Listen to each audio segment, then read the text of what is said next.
আবার smart meter শুনেই আতঙ্কিত হয়ে পড়লেন বিদ্যুৎ গ্রাহকদের একাংশ। কারণ কেন্দ্রীয় বিদ্যুৎ মন্ত্রী মনোহরলাল খট্টার গত শনিবার বাংলায় এসে উপমুখ্যমন্ত্রী অগ্নিমিত্রা পালকে সঙ্গে নিয়ে ঘোষণা করলেন আগামী জুলাই মাস থেকে এই রাজ্যে আবার নতুন করে স্মার্ট মিটার বসানোর কাজ শুরু হবে। তাছাড়া বাড়তে চলেছে রাজ্যের বিদ্যুৎ মাশুল, এমনই ইঙ্গিত দিয়ে গেলেন কেন্দ্রের বিদ্যুৎ মন্ত্রী।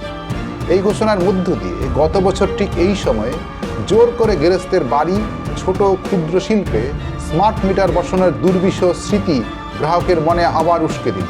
কিন্তু সেদিন মমতা সরকারের স্মার্ট মিটার লাগানোর কর্মসূচির বিরুদ্ধে রাজ্য জুড়ে ব্যাপক প্রতিরোধ আন্দোলন গড়ে উঠেছে। বিদ্যুৎ দপ্তর স্মার্ট মিটার লাগাতে আসলেই প্রতিরোধ তৈরি করত গ্রামের কৃষক ও গৃহস্থেরা। মানুষের এই সংগ্রামী মেজাজ দেখে সেদিন পিছু হটেছিল মমতা সরকার। আজকের মুখ্যমন্ত্রী শুভেন্দু অধিকারী সেদিন ছিলেন রাজ্যের বিরোধী দলের নেতা। একবার শুনে নিন সেদিন শুভেন্দু অধিকারী স্মার্ট মিটার নিয়ে কি বলেছিলেন। ভারত সরকারের যে বিদ্যুতের উপরে রেগুলেটরি অ্যাক্টস রয়েছে, যার কাগজ ফাইল আমি কাছে নিয়ে বসেছি, এইটার লেটেস্ট 20/2/2024। এটা অপশনাল। আপনারা যদি মনে করেন লাগাতে দেবেন, যদি মনে না করেন লাগাতে দেবেন না।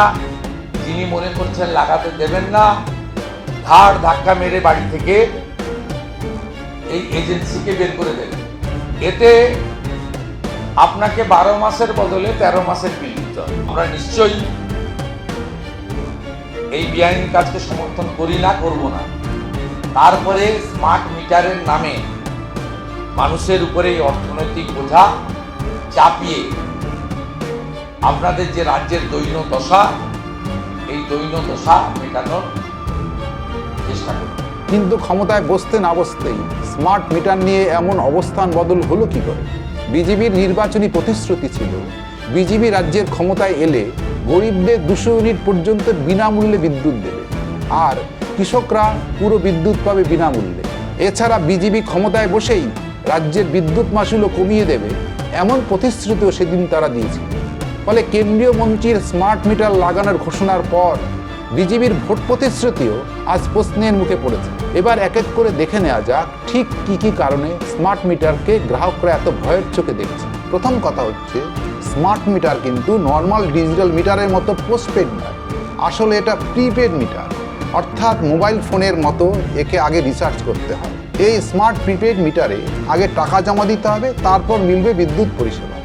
টাকা শেষ হলেই বিদ্যুৎ সংযোগ আপনা আপনি কেটে যাবে আর নেমে আসবে অন্ধকার। অভিযোগ, এমনকি মাঝ রাতেও যদি প্রিপেডের টাকা শেষ হয়ে যায় তাহলে বিদ্যুৎ সংযোগ বিচ্ছিন্ন হয়ে যায়। স্মার্ট মিটারের সবচেয়ে বড় বৈশিষ্ট্য হচ্ছে বিদ্যুৎ বন্টনকারী কোম্পানিগুলোর কর্তারা ঘরে বসেই আধুনিক প্রযুক্তি ও সফটওয়্যারের মাধ্যমে স্মার্ট মিটারে খুঁটিনাটি সব কিছু নিয়ন্ত্রণ করতে সক্ষম।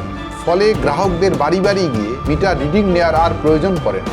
আর কোম্পানির কর্তারা অফিসের ঠান্ডা ঘরে বসে স্মার্ট মিটারের সেটিং যদি পাল্টে দেন, গ্রাহকদের বোঝার কোনো উপায়ও নেই। অর্থাৎ এক কথায় স্মার্ট মিটারটি গ্রাহকদের বাড়িতে বসানো থাকলেও ওই যন্ত্রটির উপর অনলাইনে পুরোপুরি নিয়ন্ত্রণ থাকছে বিদ্যুৎ বন্টনকারী কোম্পানিগুলোর কর্তাদের হাতে। এটা গ্রাহকদের কাছে খুবই আতঙ্কের। এই স্মার্ট মিটারের বিরুদ্ধে সবচেয়ে বড় অভিযোগ হলো ভুতুড়ে বিল আসার অভিযোগ। ধরুন কারো বিল আসতো মাসে 700 টাকা, দেখা যাচ্ছে স্মার্ট মিটার লাগানোর পর সেই বিল আসছে 11 থেকে 12,000 টাকা। এমন ভুরি ভুরি ঘটনা সংবাদ মাধ্যমে বারবার সামনে এসেছে। গত বছর এই রাজ্যে স্মার্ট মিটার লাগানোর পর গ্রাহকরা ভুতুড়ে বিলের প্রতিবাদে বিক্ষোভে ফেটে পড়েন। তারপর রাজ্যের তৎকালীন বিদ্যুৎ মন্ত্রী স্মার্ট মিটার লাগানোর বন্ধের ঘোষণা করতে বাধ্য হন। শুধু তাই নয়, বিজেপি শাসিত যোগী রাজ্যে স্মার্ট মিটার লাগানোর পর ভুতুড়ে বিলের বিরুদ্ধে প্রবল বিক্ষোভে ফেটে পড়েন গ্রাহকরা। সম্প্রতি ওই রাজ্যে যোগী সরকার রাজ্য জুড়ে স্মার্ট মিটার বাতিলের কথা ঘোষণা করে। পরের কথা হচ্ছে, নর্মাল ডিজিটাল মিটারে ইউনিট পিছু বিদ্যুতের মাশুল কত তা গ্রাহকরা জানতে পারছে, কিন্তু উন্নত স্মার্ট মিটারে তা গ্রাহকদের পক্ষে জানা একেবারেই অসম্ভব। কারণ এই মিটারে বিদ্যুতের দাম নির্ধারিত হয় টিওডি বা টাইম অফ ডে পদ্ধতিতে। অর্থাৎ এই পদ্ধতিতে দিনের বিভিন্ন সময়ে বিভিন্ন দাম হয় বিদ্যুতের চাহিদা বা কোম্পানির ইচ্ছা অনুযায়ী এই দাম বাড়ে কমে। যেমন ওলা উবেরের ক্যাবের ভাড়ার ক্ষেত্রে আমরা দেখে থাকি। আরেকটা কথা হচ্ছে, নর্মাল ডিজিটাল মিটারে গ্রাহকরা মাসের শেষে একটা বিদ্যুৎ বিল হাতে পান। কি জন্য কত দাম তারা দিচ্ছেন তা জানতে পারেন। কিন্তু স্মার্ট মিটার বসালে কোনো বিলই গ্রাহকরা হাতে পাবেন না। ফলে কত ইউনিট খরচ করছেন, তার দামও বা কত, মিটার ভাড়া কত, ফিক্সড চার্জ কত বা অন্য কোনো চার্জ নিচ্ছে কি না সে বিষয়ে কিছুই জানতে পারবেন না গ্রাহকরা। পুরো ঘটনাটি ঘটবে গ্রাহকদের অন্ধকারে রেখে। ফলে অনেক গ্রাহকের কাছে স্মার্ট মিটার হচ্ছে আতঙ্কের অপর নাম। সব মিলে অভিযোগ হচ্ছে এই স্মার্ট মিটার স্মার্টলি গ্রাহকদের পকেট কাটতে ব্যবহার করছে বিদ্যুৎ বন্টন কোম্পানিগুলো। তাহলে দেশের সরকার কি স্মার্ট মিটার বিদ্যুৎ গ্রাহকদের স্বার্থে ব্যবহার করছেন না? এই নিয়ে আপনি কি মনে করছেন? আপনার মতামত আমাদের কমেন্ট বক্সে লিখে জানান।